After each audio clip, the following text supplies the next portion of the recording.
বাঁচাও, এই ষাঁড়টা তো আমাকে মেরেই ফেলবে। এমন কোন মায়ের লাল আছে যে এই ষাঁড়টাকে হারাতে পারবে? আমি পারবো, আমি এই ষাঁড়টাকে হারিয়েই ছাড়বো। আমার মা অসুস্থ, আমার টাকার খুব প্রয়োজন। যদি তুমি এই ষাঁড় ভৈরবকে হারাতে পারো তবে আমি তোমাকে 10 কোটি টাকা পুরস্কার দেব, এবং যদি তুমি হারো তাহলে সারা জীবন আমার দাস হয়ে থাকবে। চ্যালেঞ্জ কবুল।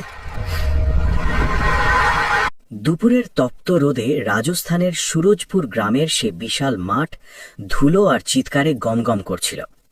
আজ সেখানে তিল ধারণেও জায়গা ছিল না। ঢোল আর স্লোগানের গর্জনের মাঝখানে, মাঠের ঠিক মাঝখানে যে দাঁড়িয়েছিল তাকে দেখে বড় বড় পালোয়ানদেরও ঘাম ছুটে যাচ্ছিল। সে কোনো সাধারণ জন্তু ছিল না, বরং কালদেবের মতো দেখতে এক বিশালাকার কালো ষাঁড়, যার নাম ছিল ভৈরব। তার শক্ত পেশিগুলো লোহার মতো কঠিন ছিল, আর চোখ দুটো জ্বলন্ত অহংকারের মতো লাল হয়ে উঠছিল। নাসারন্ধ্র থেকে বের হওয়া বাষ্প তার ভেতরের জ্বলন্ত ক্রোধের সাক্ষ্য দিচ্ছিল। পুরো গ্রামে ঘোষণা করে দেওয়া হয়েছিল যে যে এই ষাঁড় ভৈরবকে কাবু করতে পারবে তাকে 10 কোটি রুপি পুরস্কার দেওয়া হবে। এই অর্থের পরিমাণ এতটাই বিশাল ছিল যে দূর দূরান্তের শহর থেকেও নামি দামি পালোয়ানরা এখানে এসে পৌঁছেছিল। কারোর শরীর ছিল পাহাড়ের মতো বিশাল, কারোর বাহুতে ছিল হাতির মতো শক্তি। মোকাবিলা শুরু হলো হাততালি আর শীষের শব্দের মাঝে। প্রথম পালোয়ান আখড়ায় নামল। সে নিজের সব শক্তি প্রয়োগ করল, কিন্তু ষাঁড় তাকে এক ধাক্কাতেই শুকনো পাতার মতো আকাশে ছুঁড়ে ফেলল। তারপর দ্বিতীয় জন এলো। সে চতুরতার সঙ্গে শিং ধরার চেষ্টা করল, কিন্তু চোখের পলকেই সেও ধুলোয় লুটিয়ে পড়ল।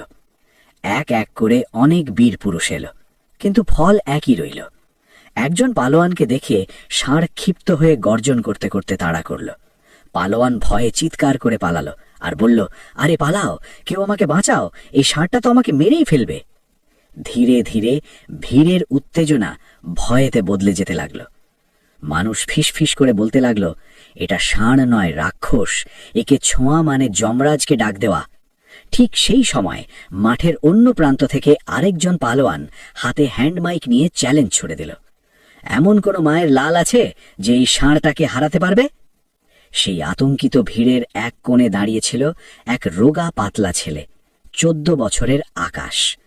তার কাপড়ের জায়গায় জায়গায় প্যাচ লাগানো ছিল, পায়ের চপ্পল পর্যন্ত ছিল না, কিন্তু তার চোখে সেই ভয় ছিল না যা সবার মধ্যে ছিল। সেখানে ছিল এক অদ্ভুত শান্তি, গভীর একাগ্রতা। আকাশের পৃথিবী এই জৌলুস থেকে অনেক আলাদা ছিল। সে গ্রামের ময়লা থেকে প্লাস্টিক আর বোতল কুড়িয়ে নিজের পেট চালাত। তার ঘর, যদি একে ঘর বলা যায়, ছিল টিন আর প্লাস্টিকে বানানো একটি ছোট্ট ঝুপড়ি। সেখানে তার অসুস্থ মা মৃত্যুর সঙ্গে প্রতিক্ষণ লড়াই করছিলেন। ওষুধের অভাবে তার কাশি দিন দিন বেড়েই চলেছিল। আকাশের বাবা, যিনি একসময় এই এলাকার সবচেয়ে দক্ষ পশু চিকিৎসক হিসেবে পরিচিত ছিলেন, বহু বছর আগে এক দুর্ঘটনায় মারা গিয়েছিলেন। কিন্তু চলে যাওয়ার আগে তিনি তার ছেলেকে এক অমূল্য সম্পদ দিয়ে গিয়েছিলেন, পশুদের বোঝার কৌশল। শৈশবে আকাশ ঘন্টার পর ঘন্টা বাবাকে পশুদের সঙ্গে কাজ করতে দেখত। বাবা বলতেন, বাবা, পশুকে শক্তি দিয়ে নয়, হৃদয় দিয়ে জয় করতে হয়। যখন তুমি ওর চোখের দিকে ভয় ছাড়াই তাকাবে, তখন ওর রাগ নিজে থেকেই গলে যাবে। আজ সেই কথাগুলোই আকাশের কানে বাজছিল। মাঠের মাঝখানে দাঁড়িয়ে থাকা ভৈরব তখনও মাটি খুঁড়ছিল। আকাশ গভীর শ্বাস নিল। তার সামনে তখন ষাঁড় নয়, মায়ের চিকিৎসা ভেসে উঠছিল। তার চোখে 10 কোটি টাকা নয়, নতুন এক জীবন ধরা দিচ্ছিল। হঠাৎ সে ভিড় ঠেলে সামনে এগিয়ে গেল। মানুষ তাকে দেখে প্রথমে অবাক হলো, তারপর হাসির রোল উঠল। ওই তো ময়লা কুড়োনো ছেলে, এবার সে ষাঁড়ের সঙ্গে লড়বে। কিন্তু আকাশের চোখ শুধু এক জায়গাতেই স্থির ছিল, সেই বিশাল কালো ষাঁড়ের দিকে। ভিড় থেকে কেউ চিৎকার করে উঠল, এই পাগল, এখানে কোনো বাচ্চাদের খেলা হচ্ছে না, ভাগ এখান থেকে। কিন্তু আকাশ কারোর কথা শুনল না। সে সোজা এগিয়ে গিয়ে মাঠের সেই বিশেষ জায়গায় পৌঁছালো, যেখানে মাঠের এক কোণে বাঁশ দিয়ে ঘেরা একটি উঁচু স্টেজ। সেখানে বসে আছেন প্রতাপশালী জমিদার, তার ছেলে এবং জমিদারের সুন্দরী মেয়ে রোহিণী। রোহিণী ছিলেন সুরজপুরের সবচেয়ে ধনী জমিদারের মেয়ে, ভীষণ সুন্দরী, আত্মবিশ্বাসী এবং অহংকারী। তার চোখে অদ্ভুত গর্ব আর কৌতূহল ছিল। আসল ঘোষণা তিনিই করেছিলেন। এই প্রতিযোগিতা হয়েছিল তার জেদের কারণেই। আকাশ তার সামনে গিয়ে দাঁড়ালো। তার গলায় বিন্দুমাত্র কাঁপন ছিল না, ছিল পাথরের মতো দৃঢ়। আমাকে একটা সুযোগ দিন, আমি এই ষাঁড়কে হারিয়েই ছাড়ব। আমার মা অসুস্থ, আমার টাকার খুব প্রয়োজন। এক মুহূর্তের জন্য পুরো মাঠ স্তব্ধ হয়ে গেল, যেন সময় থমকে দাঁড়ালো। তারপর আবার উচ্চ হাস্য ভেসে উঠল। এ নাকি ষাঁড়কে হারাবে? টাকার লোভে প্রাণ দিতে এসেছে পাগল। রোহিণী তাকে মাথা থেকে পা পর্যন্ত দেখল। তার দৃষ্টি গিয়ে থামল আকাশের ছেঁড়া কাপড় আর খালি পায়ে। সে হালকা হাসল। তুমি কি এই ষাঁড়কে হারাতে পারবে? বড় বড় পাহলওয়ানরা তো লেজ গুটিয়ে পালিয়ে গেছে। যদি তুমি এই ষাঁড় ভৈরবকে হারাতে পারো, তবে আমি তোমাকে 10 কোটি টাকা পুরস্কার দেব। ভিড় আচমকা চুপ হয়ে গেল। আকাশের চোখে এক ঝলক আলো ফুটল। সে এক পাশ সামনে এগিয়ে বলল, আমি যদি জিতে যাই তাহলে 10 কোটি তো নেবই, আপনাকেও আমাকে বিয়ে করতে হবে। মাঠে যেন বাজ পড়ল। চারদিকে নিস্তব্ধতা। রোহিণীর চোখে বিস্ময়ের ঢেউ উঠল। তারপর তার ঠোঁটে এক চ্যালেঞ্জ ভরা হাসি ফুটল। আর যদি তুমি হারো, তাহলে সারা জীবন তোমাকে আমার দাস হয়ে থাকতে হবে। আকাশ চোখের পলক না ফেলে জবাব দিল, ঠিক আছে, চ্যালেঞ্জ গ্রহণ করলাম। আর আমরা জানতে চাই পৃথিবীর কোন প্রান্ত থেকে আপনি আজ আমাদের এই ভিডিওটি দেখছেন। দ্রুত কমেন্ট করুন। ভিড়ের মধ্যে আবার শোরগোল উঠল। কেউ বলল পাগল, কেউ বলল আত্মহত্যা করতে এসেছে, কিন্তু আকাশ 1 ইঞ্চিও নড়ল না। তার মুখে ছিল এক জেদি প্রশান্তি। সে জানত এটা শুধু প্রতিযোগিতা নয়, এটাই তার মায়ের শেষ আশা। তার মৃত বাবার কণ্ঠস্বর যেন আবার ভেসে এলো, হয়ই তোমার সবচেয়ে বড় হার বাবা। লোকজন তখনও হাসছিল, কিন্তু আকাশের দৃষ্টি স্থির ছিল শুধু ষাঁড় ভৈরবের ওপর। হঠাৎ ভৈরব প্রচণ্ড জোরে মাটিতে পা মারল। ধুলোর মেঘ উঠল, আর তার ভয়ঙ্কর গর্জনে পুরো মাঠ কেঁপে উঠল। আকাশের মনে সেই কালো রাত ফিরে এলো, যখন তার মা কাস্তে কাস্তে অজ্ঞান হয়ে পড়েছিলেন। ঘরে ওষুধ তো দূরের কথা, পরিষ্কার পানিও ছিল না। সে বাইরে বসে অসহায়ের মতো কাঁদছিল। সে চোখ বন্ধ করল। ইস, আজ যদি বাবা থাকতেন। চোখ খুলতেই সে আর আগের ভীতু ছেলে ছিল না। সে যেন তার বাবার উত্তরাধিকার হয়ে উঠেছিল। মাঠে নামার ইশারা মিলল। মানুষ পিছিয়ে গেল। বুদ্ধি আর শক্তির লড়াই শুরু হতে যাচ্ছিল। আকাশ ধীরে ধীরে সামনে এগোলো, না তাড়াহুড়ো না আগ্রাসন। ভৈরবও মাথা তুলল। ভয়ঙ্কর গর্জনের সঙ্গে তার দিকে ধেঁয়ে এলো। ভিড় থেকে চিৎকার উঠল, কিন্তু আকাশ নিজের জায়গায় স্থির রইল। শেষ মুহূর্তে সে সামান্য একপাশে সরে গেল। ষাঁড়ের আক্রমণ বিফলে গেল, কিন্তু তার গতি এত ভয়ঙ্কর ছিল যে বাতাসের ধাক্কায় আকাশ মাটিতে গড়িয়ে পড়ল। এবার আর উঠতে পারবে না, কেউ চিৎকার করে উঠল। কিন্তু আকাশ উঠে দাঁড়ালো। হাঁটু থেকে রক্ত ঝরছিল, হাতের তালু ছিঁড়ে গিয়েছিল, তবুও তার হার ছিল না। ভৈরবও যেন অবাক হয়ে গেল। এতক্ষণ সবাই শক্তি দিয়ে তার সঙ্গে লড়েছে, এই ছেলেটা যেন পানির মতো বয়ে যাচ্ছে। আকাশ ষাঁড়ের শ্বাসের সঙ্গে নিজের শ্বাসের তাল মিলিয়ে নিল। সে তার তাপ, হৃৎস্পন্দন, রাগ সবকিছু অনুভব করতে পারছিল। হঠাৎ সুযোগ এলো। সে শিং ধরল না, বুক চিতিয়ে সামনে দাঁড়ালো না। বিদ্যুতের মতো দ্রুত সে ষাঁড়ের পিছনের দিকে পৌঁছে গেল। ভৈরব বিক্ষিপ্ত হয়ে উঠল, লাফ দিল, পিঠ ঝাঁকালো। আকাশে অনেকটা উপরে উঠে গেল, কিন্তু পড়ল না। তার হাত যেন আঠার মতো ষাঁড়ের শরীরে লেগেছিল। তার ধরন ছিল ইস্পাতের মতো শক্ত। পুরো মাঠ নিস্তব্ধ হয়ে গিয়েছিল। হাজারো শ্বাস যেন থেমেছিল। আবার বাবার কণ্ঠস্বর ভেসে এলো, যখন পশু ক্লান্ত হয়ে পড়ে তখন তার সঙ্গে লড়াই করো না, তাকে পথ দেখাও। আকাশ জোর খাটালো না, শুধু নিজের শরীরকে ষাঁড়ের প্রতিটি নড়াচড়ার সঙ্গে খাপ খাইয়ে নিল। মিনিট কেটে যেতে লাগলো। ভৈরবের রাগ ধীরে ধীরে ক্লান্তিতে বদলে গেল। তার গতি কমে এলো। ভারী শ্বাসের শব্দ স্পষ্ট শোনা যেতে লাগলো। আকাশ ধীরে ধীরে নিজের চাপের ধরন বদলালো। সে ষাঁড়কে চেপে ধরল না, বরং তাকে মোড় নেওয়ার ইশারা দিল। লড়াই করল না, শুধু দিশা দিল। তারপর যা ঘটল তা কেউ কল্পনাও করেনি। সেই বিশাল কালো ষাঁড় ভৈরব ধীরে ধীরে হাঁটু গেড়ে বসল। তারপর পুরোপুরি মাটিতে বসে পড়ল। পুরো মাঠ স্তব্ধ হয়ে গেল। 1 মুহূর্ত, 2 মুহূর্ত, তারপর কেউ চিৎকার করে উঠল, বসে গেছে ষাঁড়, বসে গেছে। হঠাৎ হাততালির বজ্রধ্বনিতে আকাশ কেঁপে উঠল। আকাশ আলতো করে ভৈরবের কপালে হাত বুলিয়ে দিল, একদম যেমন কেউ পুরনো বন্ধুকে সান্ত্বনা দেয়। যে পশু কিছুক্ষণ আগেও মৃত্যুর প্রতীক হয়ে ছুটছিল, এখন সে শান্ত বাধ্য বাছুরের মতো হয়ে গেছে। তার চোখের আগুন নিভে গেছে। ভিড়ের ধৈর্য ভেঙে গেল। আনন্দের ঢেউ ছড়িয়ে পড়ল। কেউ হাততালি দিচ্ছে, কেউ বিস্ময়ে কাঁদছে। এটা অলৌকিক। এই ছেলে সাধারণ কেউ নয়। আকাশ ধীরে ধীরে দাঁড়ালো। তার পা কাঁপছিল, কিন্তু সংকল্প ছিল পাথরের মতো দৃঢ়। হঠাৎ তার মায়ের কথা মনে পড়ল। এই জয় হাততালির জন্য নয়, এটা ছিল সেই এক নিঃশ্বাসের জন্য যা তার মায়ের দরকার ছিল। মানুষ তাকে নায়ক বলতে শুরু করল। কেউ পানি এনে দিল, কেউ তাকে কাঁধে তুলে নিতে চাইল। জীবনে প্রথমবার কেউ তাকে ময়লা কুড়োনো ছেলে নয়, একজন যোদ্ধা হিসেবে দেখল। রোহিণী ধীরে ধীরে চেয়ার থেকে উঠে দাঁড়াল। তার মুখ থেকে অহংকার উধাও হয়ে গিয়েছিল। চোখে ছিল বিস্ময় আর এক অদ্ভুত গাম্ভীর্য। সে মাইক্রোফোনের কাছে এসে বলল, আপনারা সবাই নিজের চোখে দেখেছেন এই ছেলেটা অসম্ভবকে সম্ভব করে দেখিয়েছে। ভিড়ের সবাই একসঙ্গে চিৎকার করে উঠল, পুরস্কার দাও, 10 কোটি দাও। রোহিণী তাকে ডেকে নিল। তোমার নাম কি? আকাশ হাঁপাতে হাঁপাতে জবাব দিল। আকাশ, বয়স 14 বছর। এই কথা শুনতেই ভিড়ের মধ্যে আবার ফিসফিস শুরু হলো। এ তো নাবালক, এত ছোট। রোহিণীর মুখ এক মুহূর্তের জন্য গম্ভীর হয়ে গেল। সে গভীর শ্বাস নিল। চ্যালেঞ্জ তো চ্যালেঞ্জই, কিন্তু আইনও আছে। এত বড় অঙ্কের টাকা সরাসরি কোনো নাবালককে দেওয়া যায় না। মাঠে আবার নীরবতা নেমে এলো। আকাশের চোখে বিস্ময় ফুটে উঠল।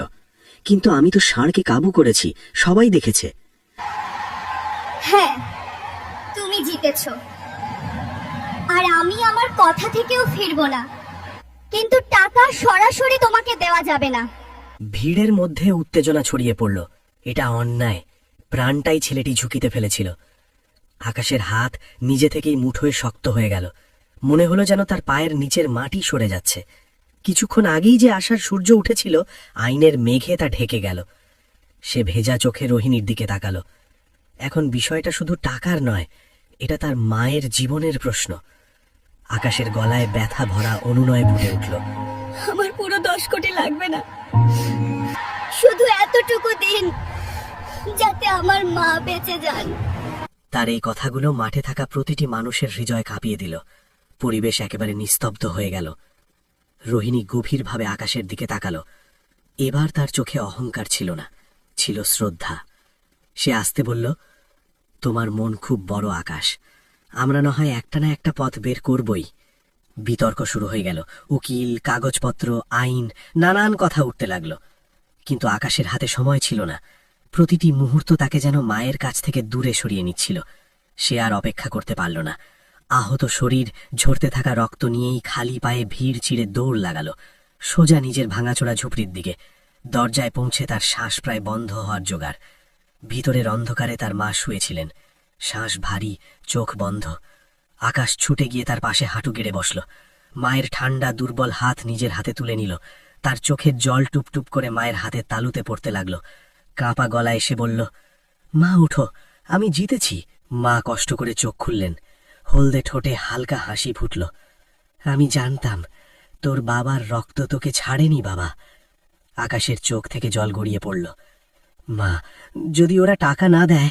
মা তার শেষ শক্তিটুকু দিয়ে তার হাত চাপলেন। বাবা, তুই আমার জন্য চেষ্টা করেছিস, এটাই সবচেয়ে বড় সম্পদ। কিন্তু আকাশের কাছে এটা যথেষ্ট ছিল না। সে রাতটা চোখে চোখে কাটালো। পরদিন সকালে তার কাছে খবর এলো তাকে আবার মাঠে ডাকা হয়েছে। এইবার পরিবেশ ছিল আলাদা, ভিড় কম কিন্তু গাম্ভীর্য বেশি। রোহিণী দাঁড়িয়েছিল, তার সঙ্গে গ্রামের সম্মানিত লোকেরাও ছিল। সে আকাশের চোখের দিকে তাকিয়ে বলল, আমরা সিদ্ধান্ত নিয়ে ফেলেছি। আকাশের শ্বাস গলায় আটকে গেল। তোমার জয়ের উপর কোনো প্রশ্ন নেই, পুরস্কার তোমারই। আকাশের চোখে আশার আলো ফুটল। কিন্তু রোহিণী বাকিটা বলল, টাকা সরাসরি তোমাকে দেওয়া হবে না, পুরো টাকা শহরের বড় হাসপাতালে দেওয়া হবে তোমার মায়ের চিকিৎসার জন্য। কয়েক মুহূর্ত নীরবতা নেমে এলো। আকাশ বিন্দুমাত্র না ভেবে বলল, আমি রাজি, আমার টাকা না, মা চাই। সেই মুহূর্তে তার কাছে নোটের মূল্য বদলে গেল। সেটা আর টাকা ছিল না, সেটা ছিল নিঃশ্বাস, জীবন। অল্পক্ষণের মধ্যেই অ্যাম্বুলেন্সের সাইরেন সুরজপুরের সরু গলিতে বেজে উঠল। সে স্বপ্নেও ভাবেনি একদিন তার মাকে 4 চাকার গাড়িতে করে নিয়ে যাওয়া হবে। স্ট্রেচারে শুয়ে থাকা মায়ের শ্বাস ছিল দুর্বল। আকাশ তার হাত শক্ত করে ধরে অ্যাম্বুলেন্সের কোণে বসেছিল, যেন হাত ছেড়ে দিলেই মা কোথাও হারিয়ে যাবেন। শহরের বড় হাসপাতালের উঁচু ভবন দেখে আকাশ শিউরে উঠল। সাদা কোটের ডাক্তার, তীব্র আলো, মেশিনের শব্দ, সবকিছু যেন অন্য এক জগতের মতো লাগছিল। মাকে সঙ্গে সঙ্গে আইসিইউতে নিয়ে যাওয়া হলো। আকাশ বাইরে বেঞ্চে একা বসে রইল। তখনই সে বুঝল, আসল যুদ্ধ তো এখন শুরু। ষাঁড়ের মতো শত্রু অন্তত সামনে ছিল, কিন্তু এখানে শত্রুর নাম মৃত্যু। ঘন্টার পর ঘন্টা কেটে যেতে লাগলো, কোনো খবর নেই। যতবার ডাক্তার বা নার্স বাইরে আসতো তার হৃৎস্পন্দন বেড়ে যেত। তার বাবার কথা মনে পড়ল। পুরুষ সে নয় যে ভয় পায় না, পুরুষ সে যে ভয় পেয়েও নিজের পরিবারের জন্য দাঁড়িয়ে থাকে। আজ সে একাই দাঁড়িয়েছিল। রাত গভীর হয়ে গেল। ঠান্ডা বেঞ্চে বসে বসে আকাশ তন্দ্রাচ্ছন্ন হয়ে পড়ছিল, কিন্তু বারবার চমকে জেগে উঠছিল। শেষে এক কোণে গিয়ে হাত জোড় করল, চোখ বন্ধ করল। আমি যদি কখনো কোনো ভালো কাজ করে থাকি, যদি বাবা আমাকে দেখে থাকেন, তাহলে শুধু আমার মাকে বাঁচিয়ে দাও। ভোরের প্রথম আলো ফুটতেই ডাক্তার বাইরে এলেন। তার মুখে ক্লান্তি ছিল। আকাশ ছুটে গিয়ে জিজ্ঞেস করল, আমার মা? ডাক্তার মাস্ক খুলে হালকা হাসলেন। অপারেশন সফল হয়েছে, বিপদ কেটে গেছে। আকাশ সেখানেই মাটিতে বসে পড়ল, যেন কেউ তার কাঁধ থেকে পুরো পৃথিবীর ভার নামিয়ে দিয়েছে। তার চোখ দিয়ে অশ্রু গড়িয়ে পড়ল, কিন্তু এ ছিল আনন্দের অশ্রু। সে জানত যেদিন সে ষাঁড় ভৈরবের সামনে পাথরের মতো দাঁড়িয়ে না যেত, তাহলে আজ এই কথা শুনতে পেত না। কিছুক্ষণ পর তাকে মায়ের সঙ্গে দেখা করার অনুমতি দেওয়া হলো। মায়ের চোখ বন্ধ ছিল, কিন্তু মুখে শান্তির ছাপ। আকাশ আলতো করে তার হাত ধরল। মা, আমি এসেছি। মায়ের আঙুল সামান্য নড়ল, ঠোঁটে ফুটল এক মৃদু হাসি। সেই এক মুহূর্তে আকাশের মনে হলো সে 10 কোটির চেয়েও বেশি ধনী। দিন কেটে যেতে লাগলো, মায়ের শরীর ভালো হতে লাগলো। আকাশ প্রতিদিন তার পাশে বসে থাকত, কখনো পানি খাওয়াতো, কখনো গল্প করত। একদিন মা দুর্বল কণ্ঠে জিজ্ঞেস করলেন, সত্যি করে বলতো বাবা, ওই জন্তুর সামনে তোর ভয় লাগেনি? আকাশে এসে বলল, না মা, আপনিই তো শিখিয়েছিলেন, হার মেরে নেওয়া পাপ। মায়ের চোখ ভিজে উঠল। কয়েকদিন পর হাসপাতাল থেকে ছাড়পত্র মিলল। যখন তারা হাসপাতাল থেকে বেরোলো, আকাশ আকাশের দিকে তাকালো। আজ সূর্যটা যেন একটু বেশি উজ্জ্বল লাগছিল। মনে হচ্ছিল জীবন নিজেই হাসছে। সে মায়ের হাত ধরে ধীরে ধীরে হাঁটছিল। মা তখনও দুর্বল, কিন্তু চোখে জীবন ফিরে এসেছে। এখন আকাশ শুধু ছেলে নয়, আশ্রয় হয়ে উঠেছিল। ঝুপড়িতে ফিরে এসে সবকিছু আগের মতোই ছিল। ভাঙা ছাদ, পুরনো দেওয়াল, অভাব। কিন্তু একটা বড় পার্থক্য ছিল, এখন সেই ঘরে অসহায়ত্ব ছিল না। কিছুদিন পর গ্রামেও পরিবর্তন দেখা গেল। যে মানুষগুলো আগে উপহাস করত, এখন তারা সম্মানের সঙ্গে দেখা করত। কেউ ফল নিয়ে আসত, কেউ কাপড়, কেউ শুধু আকাশকে একবার দেখতে। একদিন রোহিণীও এলো সাধারণ পোশাকে, কোনো অহংকার ছাড়াই। সে আকাশের সামনে এসে বলল, তুমি শুধু ষাঁড়কে কাবু করনি, আমার অহংকারও ভেঙে দিয়েছ। সে কিছুক্ষণ চুপ করে রইল, তারপর আসতে বলল, চ্যালেঞ্জটা আমার মনে আছে, আর আমি আমার কথা থেকে ফিরি না। আকাশ অবাক হয়ে তার দিকে তাকালো। রোহিণী চোখ নামিয়ে নিল। কিন্তু বিয়ে কখনো জেদ বা অহংকারের ওপর হওয়া উচিত নয়। যদি কোনোদিন হয়ও, সেটা হবে সমতা আর সম্মানের ভিত্তিতে। আকাশ শান্ত গলায় বলল, আমি চ্যালেঞ্জ জিতেছিলাম, কিন্তু হৃদয়কে হারাতে চাই না। বাকি সিদ্ধান্ত সময় নেবে। রোহিণীর চোখে প্রথমবারের মতো কোমলতা দেখা গেল। সময় কেটে যেতে লাগলো। আকাশ ময়লা কুড়োনো ছেড়ে দিল। শহরের এক মেকানিকের কাছে কাজ শেখা শুরু করল। পরিশ্রম সে উত্তরাধিকার সূত্রে পেয়েছিল, এবার সে একটা দিকও পেয়ে গেল।